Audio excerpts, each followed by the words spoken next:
Good morning students.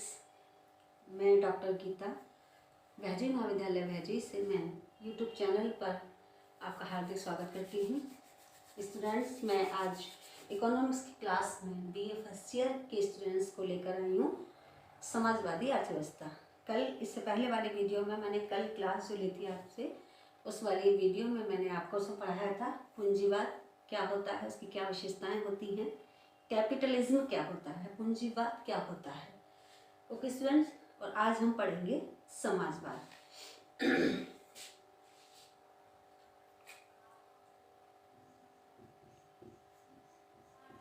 समाजवाद, socialism, समाजवाद। Okay student, हम क्या पढ़ रहे हैं? हम पढ़ रहे हैं आर्थिक प्रणाली, जिसमें हमने पूंजीवाद कल पढ़ लिया और आज हम पढ़ेंगे समाजवाद। देखिए स्टूडेंट, समाजवाद क्या है? समाजवाद पूंजीवाद का एक क्या है? एक प्रतिक्रिया है। यानी जो पूंजीवाद में होता है वो समाजवाद में जस्ट उसका उल्टा होता है ना। पूंजीवाद, तो इसका मतलब क्या है कि हमें पूंजीवाद को फिर से थोड़ा सा क्विकली एक रिमाइंड करना पड़ेगा कि पूंजीवाद क्या है। देखिए, पूंजीवाद में उत्पत्ति के साधनों पर किसका अधिकार होता है? कुछ एक विशेष वर्ग का, यानी पूंजीपति का अधिकार होता है। उसमें पूरे समाज का अधिकार नहीं होता, सरकार का कोई हस्तक्षेप नहीं होता। पूंजीवादी अर्थव्यवस्था में, जिसको हम बोलते हैं कैपिटलिज्म।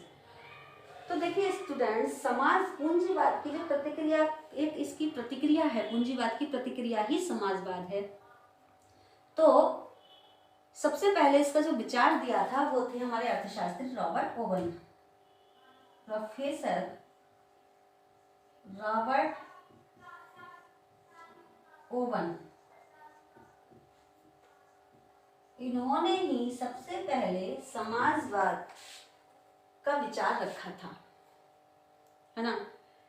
इसके बाद इन्होंने केवल विचार रखा था, समाजवाद क्या होता है इन्होंने ये बताया था, लेकिन इसका जो वैज्ञानिक स्वरूप है वो किसने दिया? वो दिया कार्ल मार्क्स ने 1848 में। ओके स्टूडेंट्स, कार्ल मार्क्स ने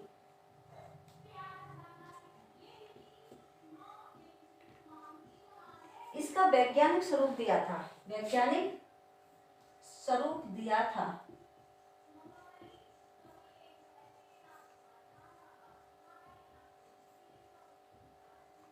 कब? 1848 में। ओके स्टूडेंट्स, तो देखिए समाजवाद क्या है? समाजवाद वह अर्थव्यवस्था का, यानी आर्थिक प्रणाली की वह मतलब व्यवस्था है, यानी आर्थिक क्रियाओं की वह व्यवस्था है जिसमें उत्पत्ति के साधनों पर किसका नियंत्रण होता है? सरकार द्वारा समाज का होता है। यानी सरकार तो प्रतिनिधि होती है, तो सरकार के माध्यम से पूरे समाज का नियंत्रण रहता है उत्पत्ति के साधनों पर। ओके स्टूडेंट, समाजवाद को एक बहुत ज्यादा विरोधाभास की स्थिति में रहा है समाजवाद, इसलिए बहुत से अर्थशास्त्रियों ने कहा है कि समाजवाद जो है वो एक ऐसी टोपी है, जैसे हम बताएं CEM जोड, एक अर्थशास्त्री हुए हैं CEM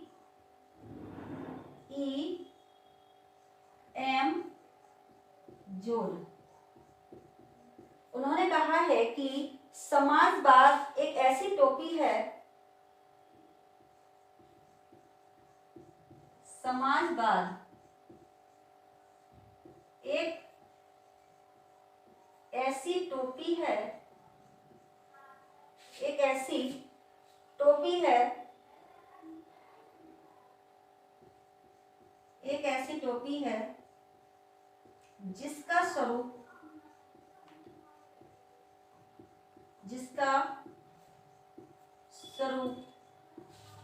हर व्यक्ति के पहनने से बिगड़ गया है।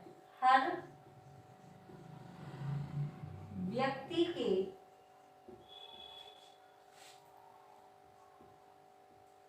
पहनने से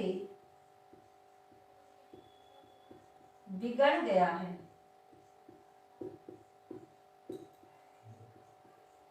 ना स्टूडेंट।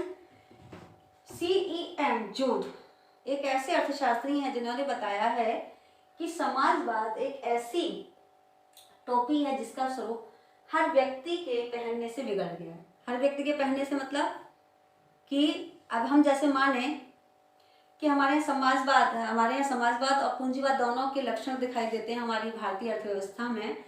तो अगर हम देखें कि अगर जहाँ पर सरकार के नियंत्रण में जो भी संस्थाओं का संचालन किया जाता है तो हम कहते हैं अरे ये सरकारी है ना, सरकारी, ये तो सरकारी है, क्या है, ये तो सरकारी टीचर है, इसकी तो मौज है ना। तो यहीं से आप समझ रहे हैं कि सरकार के नियंत्रण में जो कार्य होता है बहुत ही ढीला होता है, लचीला होता है, दुरुस्त नहीं होता। क्यों? क्योंकि हर व्यक्ति ये सोचता है कि इस पर तो मेरा अधिकार है ना।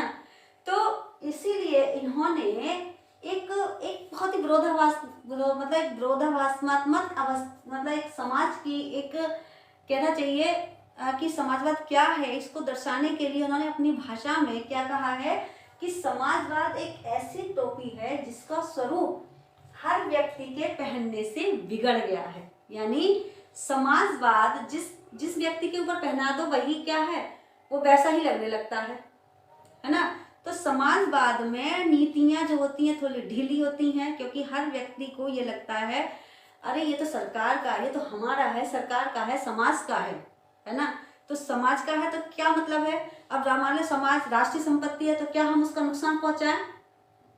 नहीं ना, ये गलत है ना। तो जो हम देखते हैं अरे ये तो सरकारी है ना। हम देखते हैं ट्रेन है, ट्रेन को गंदा करेंगे, ट्रेन को तोड़ेंगे, क्या अपनी चीज को आप कभी भी अपनी चीज को कभी नुकसान पहुंचाने की कोशिश करते हो? नहीं ना। लेकिन जहां हमें दिखता है अरे ये तो सरकार की है, अरे सरकारी तो है, क्या है, सरकारी स्कूल देखो, सरकारी संस्थाएं देखो, है ना। तो वहां क्या है, हर व्यक्ति उस पर ये सोचता है कि ये तो सरकारी है और अपनी चीज अपनी है ना। तो कहने का मतलब है, चलो ये तो एक अलग बात हो गई, लेकिन इसके जवाब में मैंने थोड़ा सा आपको उदाहरण दिया। कहने का मतलब ये है कि समाजवाद जो अर्थव्यवस्था की जो प्रणाली है, जो सिस्टम है समाजवाद का, उसका मतलब है कि उत्पत्ति के साधनों पर क्या होता है, एक सरकार द्वारा पूरे समाज का क्या होता है, नियंत्रण होता है, समाज का स्वामित्व होता है, यानी सरकार का हस्तक्षेप होता है, केंद्रीय सत्ता का हस्तक्षेप होता है। ओके स्टूडेंट्स, तो ये तो हमने कंसेप्ट पढ़ लिया समाजवाद का। अब हम पढ़ेंगे विशेषताएं, समाजवाद की विशेषताएं।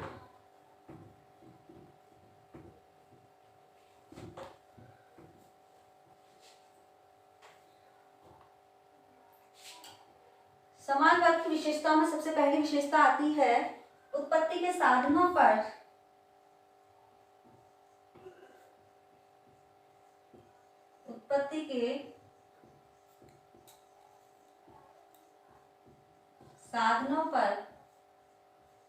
केंद्रीय सत्ता का हस्तक्षेप। केंद्रीय सत्ता का हस्तक्षेप। देखिए स्टूडेंट्स, इस उत्पत्ति के साधन होते हैं, यानी देश की जो संसाधन होते हैं, देश के संसाधन भूमि है, नदी है ना, जल है, वन है, खनिज है, इन पर किसका हस्तक्षेप होता है? सरकार का हस्तक्षेप होता है। सरकार का हस्तक्षेप होता है। सरकार की परमिशन के बिना या सरकार के नियम और कानून को फॉलो करते हुए ही आर्थिक गतिविधियों का संचालन किया जाता है। ओके स्टूडेंट्स, तो यह रहा उत्पत्ति के साधनों पर केंद्रीय सत्ता का हस्तक्षेप। ये इसकी क्या हुई, पहली विशेषता हुई। दूसरी विशेषता है आर्थिक नियोजन। आर्थिक नियोजन। देखिए स्टूडेंट्स, समाजवाद की सबसे बड़ी विशेषता, सबसे महत्वपूर्ण विशेषता है आर्थिक नियोजन। आर्थिक नियोजन के द्वारा ही क्या किया जाता है, अपने उपलब्ध संसाधनों से विकासात्मक कार्यों को, जो संसाधन है उनको विकासात्मक कार्यों में अनुकूलतम वितरण किया जाता है, यानी उनका अनुकूलतम उपयोग किया जाता है।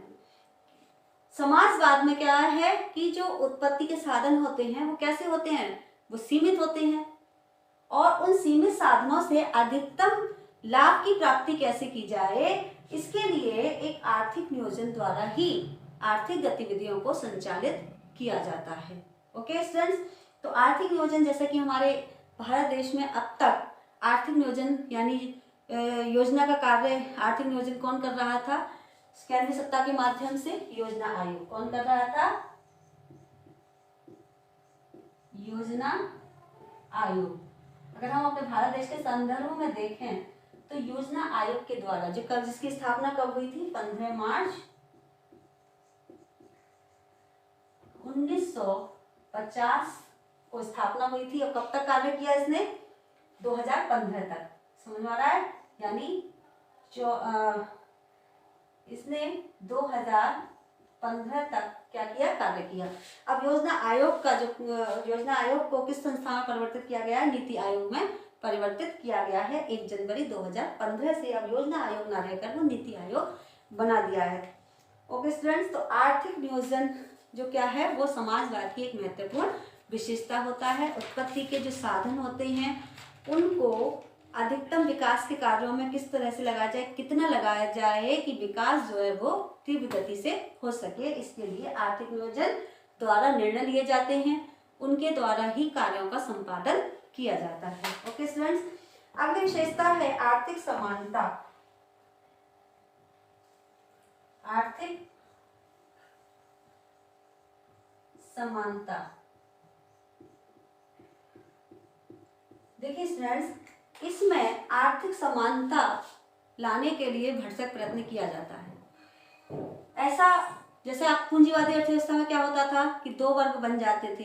2 वर्ग का मतलब एक पूंजीपति वर्ग और एक श्रमिक वर्ग। लेकिन चूंकि इसमें जो है आर्थिक यानी सरकार के द्वारा सारी आर्थिक गतिविधियों का संचालन होता है, उपभोग, उत्पादन, विनिमय, वितरण सब कुछ सरकार के अंडर में होता है। तो सरकार द्वारा ही निश्चित किया जाता है कि कितना उत्पादन करना है, कितना जो है वितरण करना है, कितना जो है हमें विदेशी व्यापार करना है, यानी सब कुछ किसके द्वारा किया जाता है? यानी आर्थिक समानता लाने की। मान लीजिए कि किसी क्षेत्र का विकास कम हुआ है, किसी क्षेत्र का विकास ज्यादा हुआ है, तो आर्थिक विकास वहां पर क्या होगा कि सरकार द्वारा ये प्रयत्न किया जाएगा, ये प्रयास किया जाता है कि हर क्षेत्र का विकास क्या हो? इक्वलिटी हो। हर क्षेत्र के विकास में क्या हो? समानता लाई जाए। ऐसा नहीं है कि कहीं का विकास ज्यादा है कहीं का विकास कम है। ये पूरा नियंत्रण रहता है किसमें? समाजवाद में। ओके स्टूडेंट, यानी आर्थिक समानता में पूरी तरह से देखने को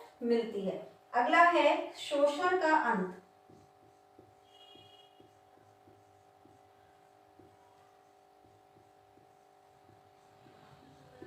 शोषण का अंत। इसमें पूरी यानी जो भी कार्य किए जाते हैं वो लोक कल्याणकारी नीतियां बनाकर किए जाते हैं। ऐसे किए जाते हैं जिनसे सार्वजनिक लाभ की प्राप्ति हो। सार्वजनिक लाभ की प्राप्ति का मतलब सभी को समान लाभ मिले, किसी एक विशेष वर्ग का लाभ ना हो। ये जो है समाजवाद की एक बहुत ही महत्वपूर्ण विशेषता है कि शोषण का अंत। समाजवाद चूंकि समस्त व्यक्तियों के लिए होता है, जो भी योजनाएं, जो भी लोक कल्याणकारी योजनाएं सरकार के द्वारा चलाई जाती हैं वो संपूर्ण समाज के लिए चलाई जाती हैं, किसी एक वर्ग विशेष के लाभ के लिए नहीं चलाई जाती। तो इसलिए शोषण का अंत, जैसा पूंजीवादी अर्थव्यवस्था में हमने देखा श्रमिक वर्ग का बहुत शोषण होता है। क्यों? क्योंकि जो पूंजीपति वर्ग होता है वो अपने स्वार्थ हित के लिए, अधिकतम लाभ की प्राप्ति के लिए श्रमिकों का शोषण करता है। लेकिन समाजवाद में ऐसा नहीं होता है। समाजवाद में सरकार द्वारा पूरा प्रयत्न किया जाता है कि जो भी देश के पास संसाधन हैं उनके द्वारा ऐसा विकासात्मक कार्य किया जाए जिससे समाज की सामाजिक उद्देश्यों की प्राप्ति हो, सामाजिक लाभ के उद्देश्यों की प्राप्ति हो। तो इस तरह से क्रियाओं का मतलब इस तरह से क्रियाओं का संपादन किया जाता है, आर्थिक क्रियाओं का, जिससे सामाजिक लाभ की प्राप्ति होती है और शोषण का अंत होता है। ओके स्टूडेंट्स, अगला है सरकार द्वारा उत्पादन तथा वितरण पर नियंत्रण।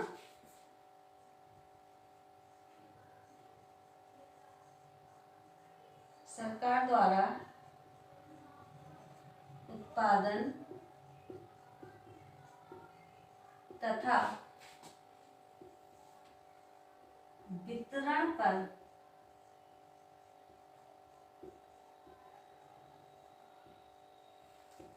नियंत्रण। देखिए स्टूडेंट्स, सरकार द्वारा उत्पादन तथा वितरण पर क्या किया जाता है? नियंत्रण रखा जाता है। सरकार द्वारा ही तय किया जाता है कि उत्पादन कितना होना है, कितना उत्पादन होना है, कितना विदेशी व्यापार करना है, कितना निर्यात करना है, कितना आयात करना है। इन सभी क्रियाओं पर, इन सभी कार्यों का संपादन सरकार के अंडर में होता है, विभिन्न संस्थाओं द्वारा, विभिन्न अथॉरिटी द्वारा। तो ये है सरकार मतलब समाजवाद की विशेषताएं, है ना। फिर से एक बार देख लीजिए, उत्पत्ति के साधनों पर केंद्रीय सत्ता का हस्तक्षेप होता है, यानी जो भी उत्पत्ति के साधन होते हैं सरकार के नियंत्रण में होते हैं।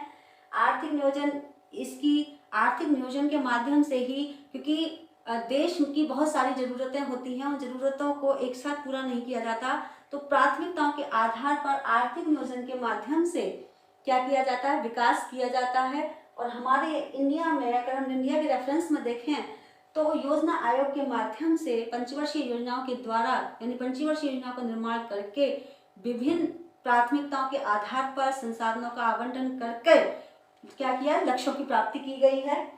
आर्थिक समानता लाने में पूरा भरसक प्रयत्न रहता है सरकार का। शोषण का अंत होता है, यानी जैसे कि पूंजीवादी अर्थव्यवस्था में दो वर्ग देखने को दिखाई देते हैं, लेकिन यहाँ ऐसा, यानी शोषण की अनुपस्थिति होती है, किसी एक व्यक्ति का भी शोषण ना हो, ऐसे समाज की क्या होती? समाजवाद का लक्ष्य होता है। किसी एक व्यक्ति का भी शोषण ना हो, तो ये शोषण का अंत, यानी शोषण विहीन समाजवाद कहलाता है।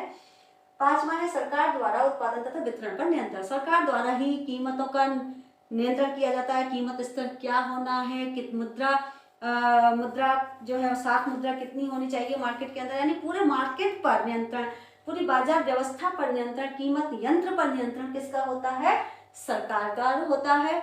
वो किसके लिए होता है? ताकि समाज के लाभ की पूर्ति हो सके, यानी सामाजिक उद्देश्यों के लाभ की पूर्ति हो सके।